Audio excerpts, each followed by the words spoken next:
The amount of texture is just insane. Today, we are gonna show you Our favorite ways To cook potatoes. Yeah, no, I absolutely love potatoes. I mean, I think most people in the world do, right? They're very versatile. I mean, it just is a vehicle for all things delicious.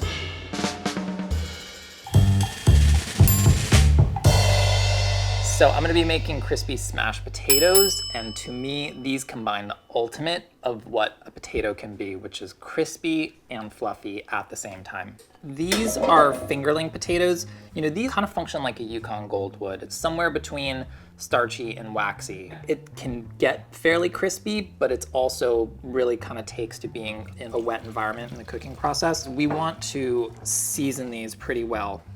Like, you want that water to actually be somewhat salty. All right, I'm just gonna cover this while this is coming up. And in the meantime, get some bacon going. Potatoes certainly give you starch, and they can certainly give you salt. But part of why I think we love French fries, potato chips, you know, and all their variants is what a potato really craves is fat. So I'm looking for full-on crispy.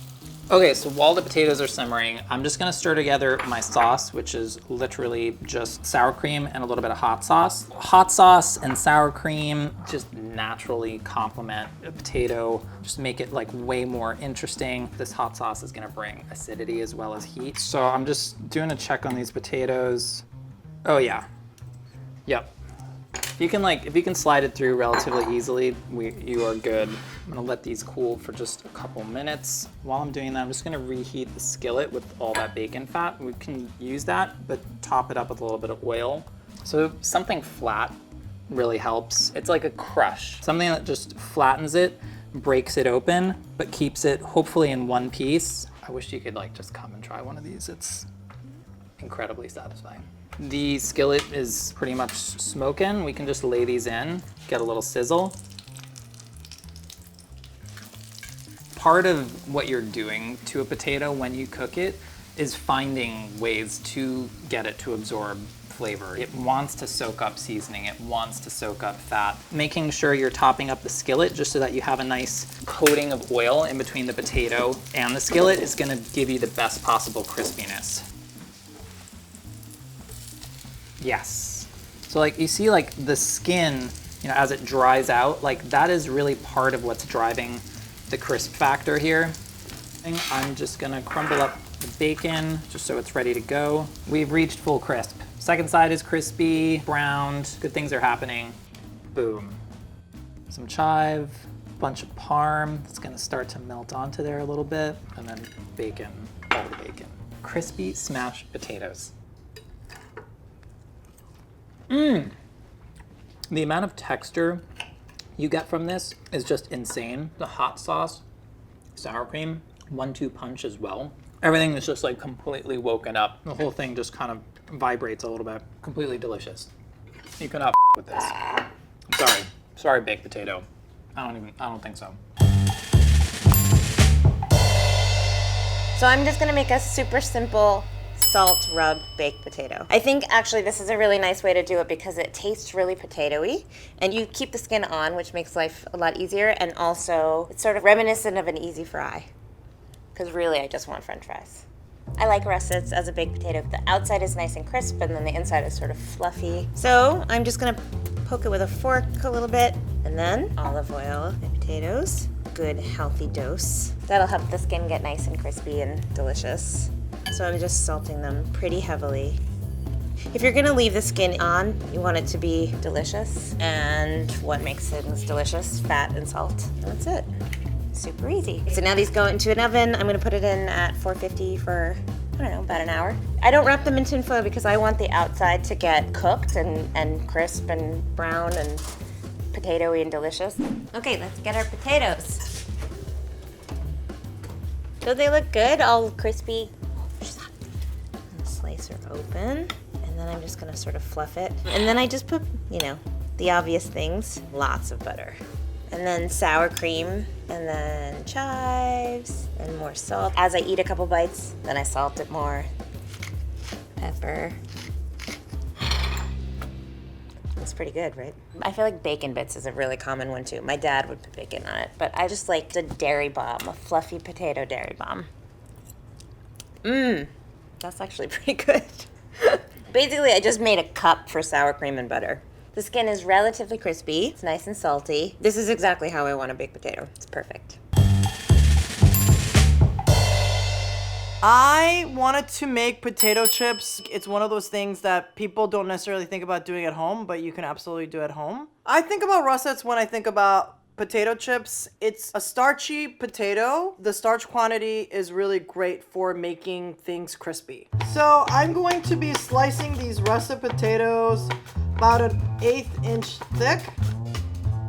Once you get to the part of the potato where it's getting smaller, I just like to ensure that my hands are flat, my palms are flat, just so that I am not getting anywhere near the blade. And I think that's pretty good. So we're gonna go ahead and put the potatoes into this bowl. So I'm rinsing the starch out of this. We do this to ensure the crispiness of the chips, but what we're looking for is as clear water as possible. Now, the starches have been removed, the water is clear, and what we're doing at this point is we're going to be soaking them in a vinegar water solution. I love vinegary chips, so it's starting to infuse that flavor into the potato before we get it into the fry state. In almost like a cleaning solution way, will remove some of the brownness of the potatoes or prevent it from oxidizing further. So I believe when we fry it, it's gonna ensure a consistency and evenness as well, and not browning some spots faster than the other. Okay, so it's been 2 hours. We're gonna be taking these potatoes out of the vinegar water solution and getting it as dry as possible before I put it into the oil. I'm gonna just kind of scatter them out to evenly get them to drain and dry as much as possible. And I'm gonna take another layer of paper towels and just pat also the top. Another way to ensure the crispiness and for it to not overcook is to start with oil that's about 300. And so we wanna just keep it as consistently at 300 as possible. And we're just gonna give them a gentle prodding, making sure things are not sticking, things are doing its thing, things are crisping up. The size of the bubbles and the speed of the bubbles are gonna tell you where you are. When they slow down, that means that they are closer to being at the place that you want it to be. It's been about 5 minutes. The bubbles have sort of ceased. The potatoes themselves look very different, and they just look like potato chips. They look crispy. So I have some paper towels ready to drain some of that oil, and then we're gonna go ahead and sprinkle these chips with some salt while they're hot. Okay, are we ready for the sound effect of the crunch? There's something so satisfying about frying your own chips. I really feel like I can taste the potato. Salty, crunchy. This is what I'm looking for in a potato chip. I get really excited when there's like a quart container of like leftover cold potatoes in the fridge. I'm not gonna lie, I just grab them and eat them all the time.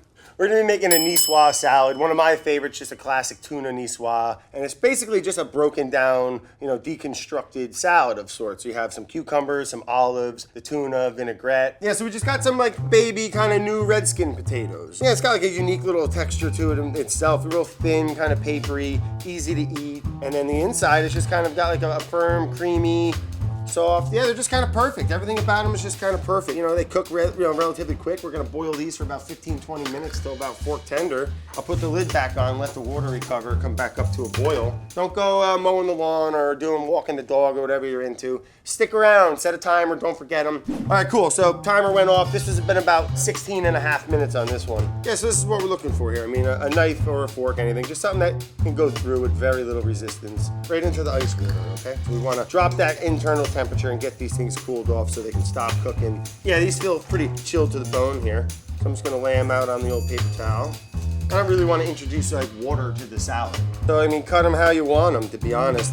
For me, the quarter seems to be the appropriate bite size. I'm just gonna hit them with a little bit of olive oil and just a little bit of salt. Just every little bit of layer should be just coated with flavor. I think olive oil and salt just kind of can help enhance the natural flavors. We got all of our ingredients, our mise en place, little blanched and chilled string bean, cucumbers, some sliced pickles, and then potatoes. We'll do a couple little spots of potatoes. We'll do two layers of potatoes. Yeah, tuna. All right, we'll break that up just a little bit. Little pepperoncinis. If you don't like olives, it's fine, but maybe just give them another shot. Some jammy eggs, a little caper, our little vinaigrette, a little drizzle over the potatoes, on the green beans. Let it kind of pool up on the bottom as it settles. This looks incredible. Well, look at that, man. A little niçoise. A niçoise? Oh, Jesus. A niçoise salad.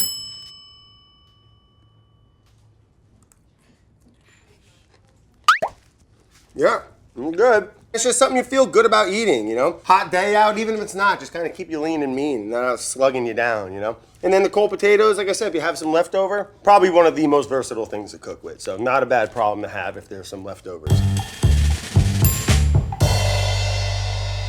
What's funny about this recipe is that it's supposed to be my secret. When I think of potato, this is what I do. It's my version of like a potato salad, but I make it for myself. I'm gonna be using russet. It tends to grab the fat and the flavor. It's almost like a sponge. And we're going to cook the potatoes for about 15 to 25 minutes the most. So while the potatoes are boiling, we're going to put all of these ingredients together.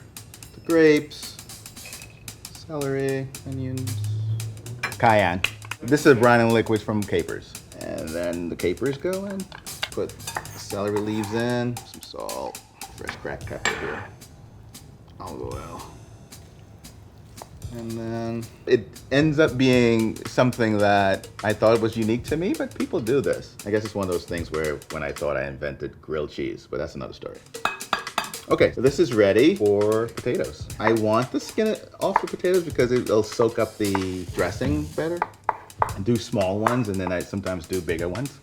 I usually want some to break down. It adds to the creaminess of the potato salad. You just have to mix and coat. Keep stirring it so that you can like break down some of that starch. All right, so yeah, that's it. And here is my potato salad. I like the crunch. I like the acidity, the sweetness of the grapes. It's just the way I love it.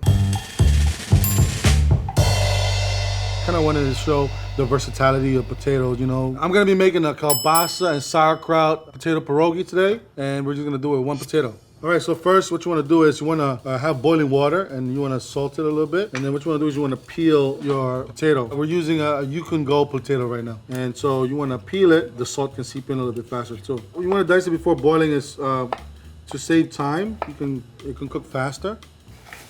There we go. Let it cook for 15 to 20 minutes and we'll check it then and see where it's at. And what you wanna do is you wanna just kind of drain it. I want to show you these kind of other ingredients that we have here. This is kielbasa that's been sauteed down with caraway seed. And then I got some sauerkraut here also. So I'm gonna go ahead and put the potato in our ricer. I'm gonna push this down. I'm gonna have this ricer, gonna get all these potatoes out. Kielbasa really goes well with the tanginess of this sauerkraut, and the potato itself now has become kind of a binding agent. And the potato has a little bit of seasoning on it, but it doesn't have too much, so it doesn't kind of mess with what's going on here. So next, I'm gonna go ahead and make the pierogis. It's gonna be about a tablespoon's worth of the filling mix, and we're gonna go ahead and fold this in. I'm gonna go ahead and dump our pierogis into a boiling water. So once you can tell that they cooked through is when it starts floating up top. All right, we're gonna give it another minute. And now I'm gonna go ahead and turn on our nonstick pan here, put a couple nubs of butter, and we're gonna get it browning just a little bit. While we wait, I'm gonna go ahead and kind of plate up our dish here, some of this sour cream. And these are a little bit of caramelized onions here, a little surprise when we go and eat our sauerkraut. So now our pierogis are floating nicely for a couple minutes now. Go ahead and drain. And put it right into it. So I'm just gonna keep flipping them back and forth to make sure that every part of this dish gets nice color to it. Wow, look at these. Look great. So we're gonna go ahead and plate them up. Super nice. And a little bed for them. That's for me to taste next, you know what I mean? Here are pierogis with potato, kielbasa, and sauerkraut.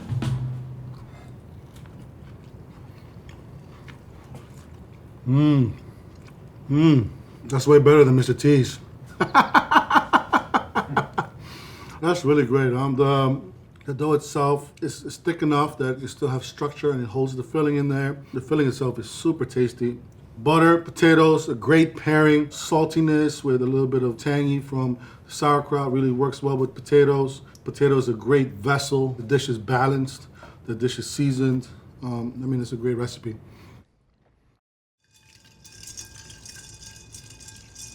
It's so hot out, I just want to lay in this bowl with it.